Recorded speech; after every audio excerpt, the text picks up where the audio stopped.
யோ இதெல்லாம் உங்களுக்கே அநியாயமா தெரியலையா அப்படின்ற மாதிரி இருக்கிற மக்களை வந்து பயமுறுத்தி ஏமாத்துற ஒரு 3 போலி சாமியார்களை பத்தி தான் நம்ம வந்து பார்க்க போறோம். இதுல ஃபர்ஸ்ட் வந்து இந்த பாஸ்டர் வந்து இவருக்கு ஜபம் பண்ணிட்டு இருக்காரு, ஒரு ஆவியை வந்து எடுத்துட்டு இருக்காரு. அதுவும் எங்கன்னு பாருங்களேன், கீழே கை வச்சு ஏதோ பண்ணிட்டு இருக்காரு. அங்க இது ஒரு பெரிய மனுஷன் செய்யற வேலை இல்ல. என்னையா பண்ணிட்டு இருக்காங்கன்னு பார்த்தா அவர் வந்து கல்யாணம் ஆகி வந்து நிறைய பெண்களோட தொடர்புல இருக்காராமா.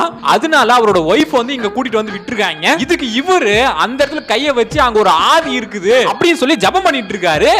இந்த பகுதியிலே ஒரு இச்சையை வைத்து. எது இச்சைய வச்சா? என்ன இச்சி? வேசித்தனத்தையும் விபச்சாரத்தையும் பண்ண வைக்கிற இந்த ஆவியை நான் புடிங்கி எடுக்கிறேன் அப்படி சொல்லி மொத்தம் புடிங்கி எடுத்துட்டாரு. நல்ல வேலை சும்மா ஆக்ஷன்ல பண்ணி காமிச்சிங்க. உண்மையாவே புடிங்கிறதா என்ன ஆயிருக்காங்க?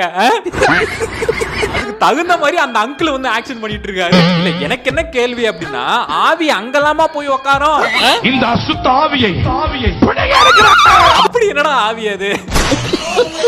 நம்பர் 2, இந்த சாமியார் வந்து பாத்தீங்க அப்படின்னா இந்த பில்லி சூனி எல்லாம் வைக்கிற சாமியார் போல இருக்குது. ஓப்பனா ஸ்டேட்மெண்ட் கொடுக்குறாப்ல. என்னன்னா, ஒரு 7 தாப்புல ஒருத்தன் இருந்து நிமிஷம் கொடுக்குறான், அவன் போட்டோ கிடைச்சா விட்டுறாதீங்க. உங்களுக்கு யாராச்சும் வந்து பிடிக்கல அப்படின்னா ஒரு போட்டோ எடுத்து வாயில ஒரு பெருக்கல் குறி போட்டு, அவனுடைய வாயில ஒரு பெருக்கல் குறியை ஒன்று போட்டு விடுங்க.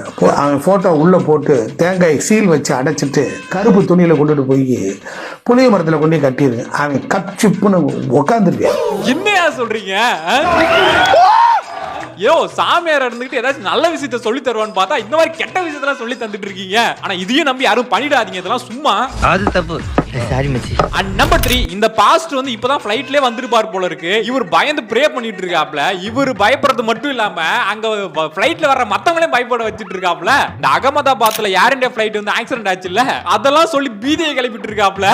ஏர் இந்தியா ஃளைட் எப்பொழுதுமே ஏதாவது ஒரு இந்திர கோளாறு ஏற்படுகிறது.